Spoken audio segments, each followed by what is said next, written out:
Hi, my name is Mark McDermott, and I am owner with my brother Tom of Touching Hearts in Rochester, Syracuse, and Buffalo, New York. With some other owners, I also am part owner with the Touching Hearts franchise in Albany, New York. We began this business in 2007. So it's not each office in 2007, but we actually began in Rochester and eventually went to Syracuse and Albany and Buffalo. Wow, so 18 years almost, or yeah. Long time. Gone by fast, and it's been a great 18 years. But yeah, I guess we're one of the older companion care companies now in our area. And so you've got pretty much the northern part of New York covered. Yeah, we got the thruway. The New York thruway is very well covered. That's great. And Touching Hearts at Home you've been around for 18 years. You cover a huge territory in upstate New York, and that is wonderful. And I get to see all from a distance, all the posts and all the staff and the videos that you guys create are amazing. And you just have a wonderful set of office staff and caregivers that you all highlight all the time. So tell us a little bit about the makeup of the office staff, or what you're looking for in caregivers. Even how do you guys go about hiring a caregiver? What are you really looking for in that hire? We are a little bit unusual in home care in that we are a companion care only company. There used to be a lot of those, and a lot of companion care companies got a license in New York that requires a Department of Health license. We've not done that. We've grown very well and been successful without having to go regulated. And by being a companion care only company, it also allows us to hire caregivers who have no license. They're well experienced, and many of them do have licenses, but they don't need to work for us. So it really allows us to get out of that rat race of recruiting and hire people who have great personal experience caregiving for older adults and other sorts of life experiences that don't necessarily entail a license, but entail really valuable for a companion care. The most important of which, of course, is compassion.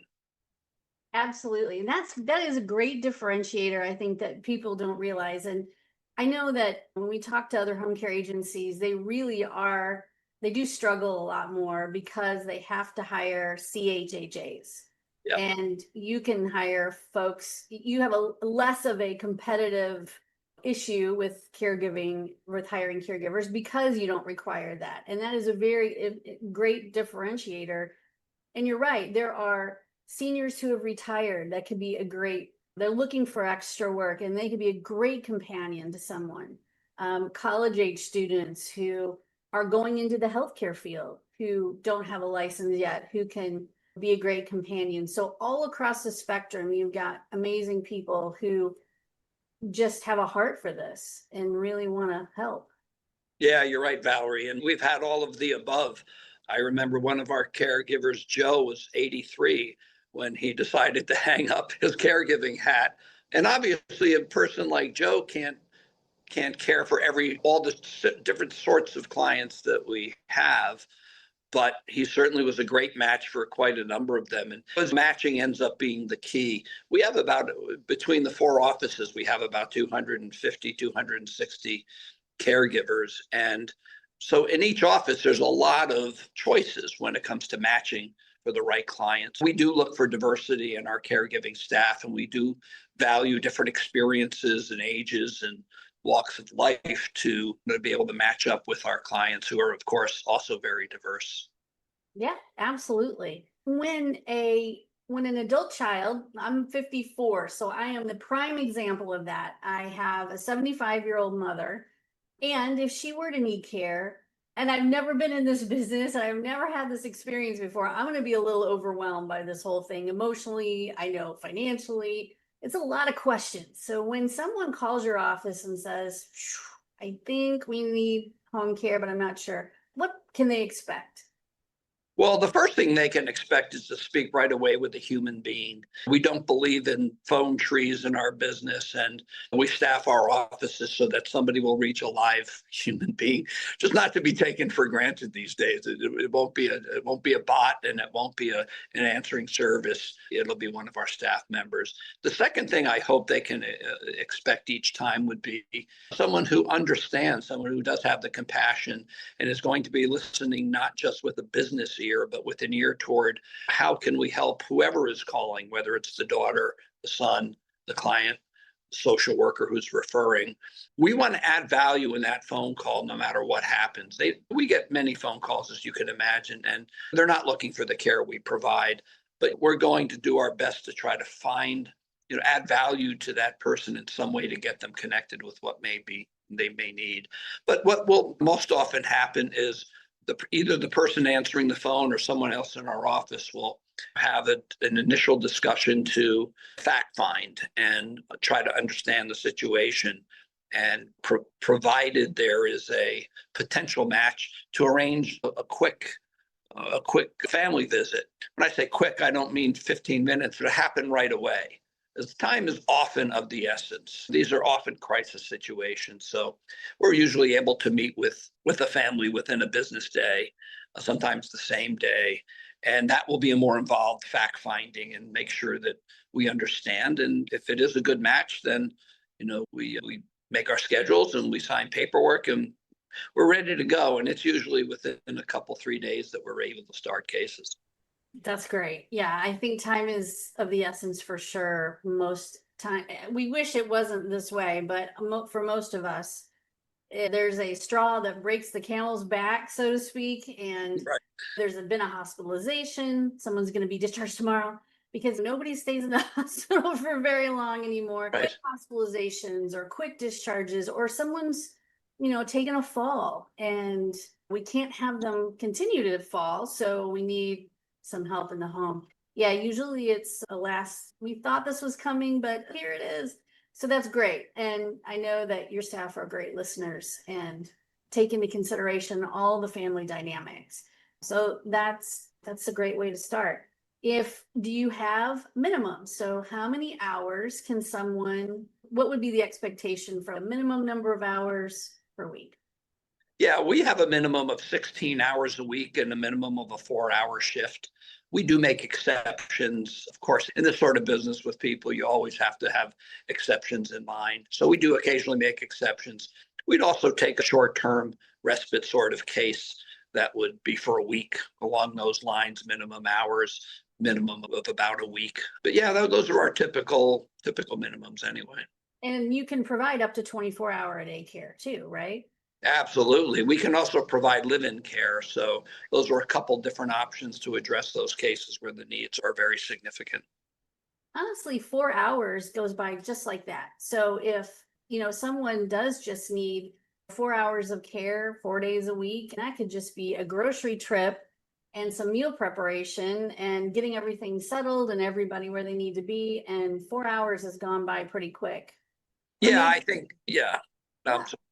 An evening tuck-in, just making sure everybody's ready for bed and where they need to be, and medication reminders, and 4 hours just flies by. Yeah, I think personally a 4-hour minimum is a great expectation. And some agencies require much more than that and much more per week. So a low set of minimums is wonderful, because honestly, how can you get a bath, get dressed, and have lunch, and by that time it's 4 hours? That's great. And what about training? I know that you guys do some training for staff. What can you tell us about that?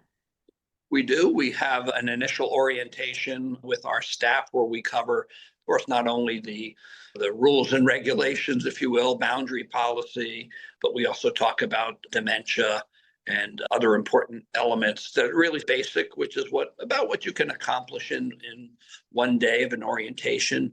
We do offer periodic mandatory in-services, actually, that do additional training.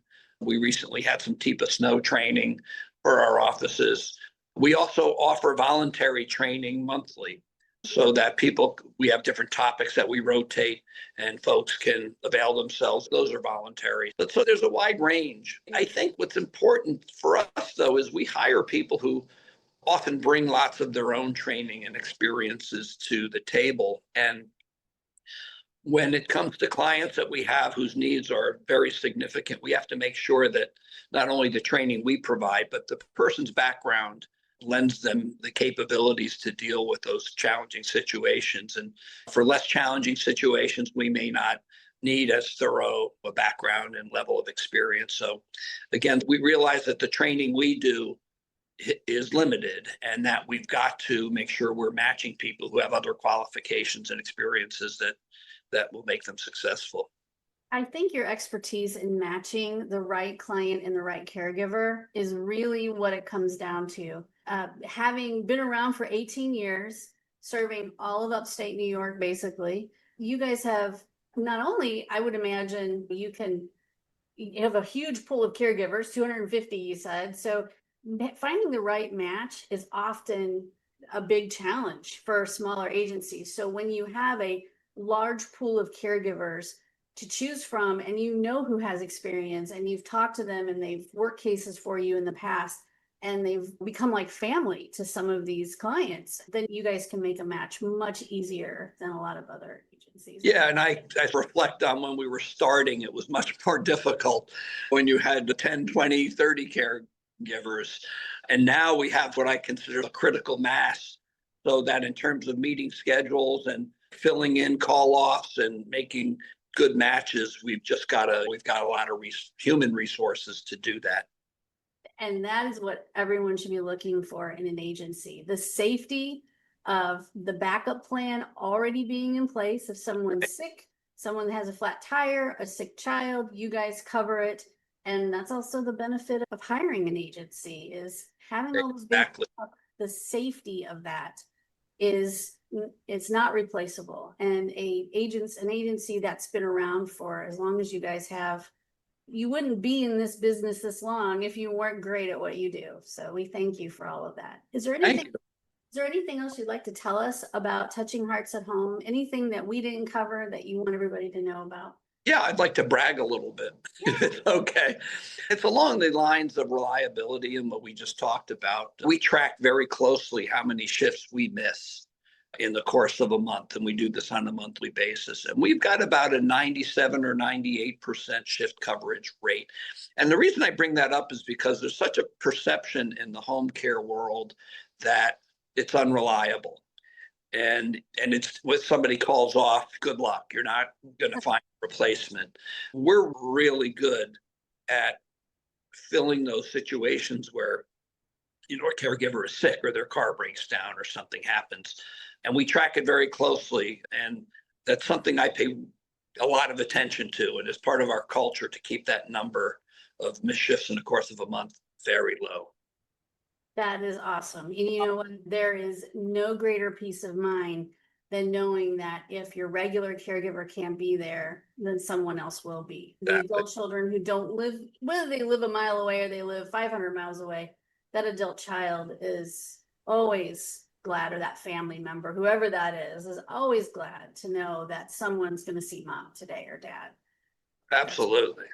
So having those numbers and knowing that, and also that means that you have a really great scheduling and staffing team in the office. They are the heroes that we don't often see, but they're the ones, they're the ones with the relationships with those caregivers, and they can pull them in when needed. So kudos to them as well. Absolutely. Such unsung heroes in our business. Yeah, absolutely.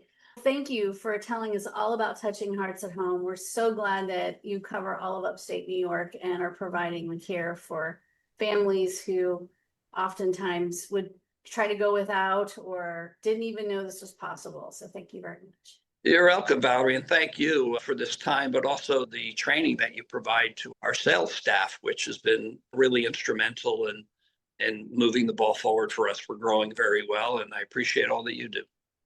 Oh, thank you very much.